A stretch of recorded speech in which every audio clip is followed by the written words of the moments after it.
ঢ্যাঁড়স পাতার ভর্তা খেতে কার কার কাছে ভালো লাগে অবশ্যই কিন্তু জানাবেন। আমার কাছে তো বেশ লাগে। আসসালামু আলাইকুম, কেমন আছেন সবাই? আশা করছি নিশ্চয়ই ভালো আছেন। আলহামদুলিল্লাহ আমরাও ভালো আছি। আমি শারমিন আক্তার, ওয়েলকাম জানাচ্ছি আমার নতুন আরও একটা ভিডিও দেখার জন্য। তো এই তো আজকে আমি ঢ্যাঁড়স পাতার ভর্তা বানাবো, মানে টক পাতা। এক এক জায়গায় এই পাতাটাকে কিন্তু এক এক নামেই চিনে। অনেকে টক পাতা বলে, আবার অনেকে ঢ্যাঁড়স পাতা বলে, আবার অনেকে এটাকে চুয়োর পাতাও বলে। মানে এক এক অঞ্চলে এক এক নামে এটাকে চিনে। তো আমাদের এইখানে মানে ঢ্যাঁড়স পাতা বলেই চিনে। তো এই তো আমি পাতাটাকে খুব ভালো করে ধুয়ে পরিষ্কার করে দেন এটাকে আমি এখন টেলে নিব। তো এখানে কোনো তেল দেওয়া লাগবে না, বাস একটু টেলে নিলেই হবে, মানে শুকনো কড়াইতে আর কি। তো সেই সাথে আমি কয়েকটা রসুন এবং কয়েকটা শুকনো মরিচও দিয়ে দিলাম। এগুলোকেও খুব ভালো করে টেলে তারপর আমি এটাকে একটা পাটায় নিয়ে আমি খুব সুন্দর করে একটা ভর্তা বানিয়ে নিব। এই ভর্তাটা কিন্তু খেতে আসলেই অনেক মজা লাগে। তো আজকে একটু ছোটো মাছও রান্না করব। তো ছোটো মাছের জন্য এখানে আমি দিয়ে দিলাম পেঁয়াজ এবং কাঁচামরিচ রসুন বেটে আমি এখন দিয়ে দিলাম। আর কয়েকটা টমেটোও দিলাম, দিয়ে দিলাম লবণ হলুদ এবং সামান্য একটু কাঁচা তেল দিয়ে আমি মাছটাকে এখন হাতে মেখে নেব। এই ছোটো মাছটাকে কিন্তু হাতে মাখিয়ে রান্না করলে না খেতে অনেক দারুণ লাগে। তো আপনারাও চেষ্টা করবেন এভাবে হাতে মেখে রান্না করার জন্য।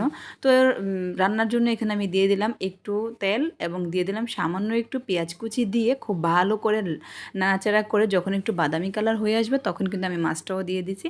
তো এখন মাছটাকে দিয়ে খুব সুন্দর করে নাড়াচাড়া করে এখন আমি ঢাকনা দিয়ে ঢেকে দেবো। এই মাছটা কিন্তু হাতে মাখিয়ে রান্না করলেই বেশ ভালো লাগে, যেহেতু এগুলা ছোটো মাছ। তো অনেকে আবার ভাজি করেও খায়, তো সমস্যা নেই, যার যেভাবে ভালো লাগে সে সেভাবেই খেতে পারবে, কোনো সমস্যা নেই। তবে ছোটো মাছ কিন্তু অনেকেই মানে পরিষ্কার করার ভয়ে খেতে চায় না। আসলে একটু কষ্ট হয় অবশ্যই পরিষ্কার করতে, তারপরও যখন খেতে মন চায় তখন কিন্তু কষ্ট করে হলেও পরিষ্কার করে খেতে হয়, তাই না? তো এখন আমি দিয়ে দিলাম কয়েকটা জলপাই। তো ধনেপাতা দিয়ে আমি এখন নামিয়ে নেব। আমার তরকারিটা কিন্তু প্রায় হয়ে আসছে। তো তরকারিটা খেতেও কিন্তু বেশ ভালোই লেগেছিল। ছোটো মাছ এভাবে রান্না করলে আসলেই অনেক মজা লাগে।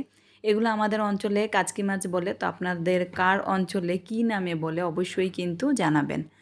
মাছটা রান্না হয়ে আসলে আমি এখন লবণটা চেক করে দেখব লবণ ঠিকঠাক আছে কি না। তো এই তো লবণ ঠিকঠাক হয়েছে এবং আমি ওই তরকারিটা উঠিয়ে এখন আমি ভর্তাটা বানিয়ে নিব। তো ভর্তার জন্য এখানে রসুন এবং শুকনো মরিচটা সামান্য একটু লবণ দিয়ে আমি আগে একটু বেটে নিয়েছি, তারপরে এখন পাতাটা বাড়ছি। এই ভর্তাটা না খেতে গরম ভাতের সাথে অনেক ভালো লাগে। তবে যদি একটা মাছের পিস দেওয়া যেত তাহলে কিন্তু আরও ভালো লাগতো। আমি সবসময় মাছ দেই, তবে আজকে তাড়াহুড়ো করে দিতে পারিনি, আর না মাছ নামানোর কথা ভুলেই গিয়েছিলাম। তো যেহেতু ছোটো মাছও আজকে রান্না করেছি তো এই জন্য আর দেইনি। আজকে এভাবেও খাওয়া যায়, তবে মাছ দিলেও বেশ ভালো লাগে। কাটা পরিষ্কার করে এক পিস মাছ ভেজে আপনি এই একসাথে বেটে নেবেন, বাস তাহলেই হয়ে যাবে। এই ভর্তাটা গরম ভাতের সাথে খেতে কিন্তু আসলেই অনেক মজা লাগে। তো এই তো আমি দেখতেই পারতেছেন আমি কিন্তু এক এক করে সব কিছুই বেটে নিচ্ছি। পেঁয়াজটা হালকা করেই বাটলাম, কারণ ভর্তার মধ্যে পেঁয়াজটা যদি মুখে না লাগে তাহলে কিন্তু ভর্তাটা খেতে ভালো লাগে না। তো আমি একটু হালকা করেই বেটে নিয়েছি এবং ধনেপাতাটাকেও একটু বেটে নিলাম। সব কিছু এখন একসাথে মিক্স করে তারপরে আমি এখন নামিয়ে নেব। তো বরাবরের মতো আরও একটা কথা, আমার এই ছোট্ট ভিডিওটি যদি কারো ভালো লেগে থাকে তাহলে অবশ্যই লাইক কমেন্ট অ্যান্ড শেয়ার করবেন। আর যারা যারা অলরেডি করে ফেলেছেন তাদেরকে অসংখ্য ধন্যবাদ। তো এই তো আমার ভর্তাটা কিন্তু প্রায় হয়ে আসছে, এখন আমি এটাকে নামিয়ে নিব।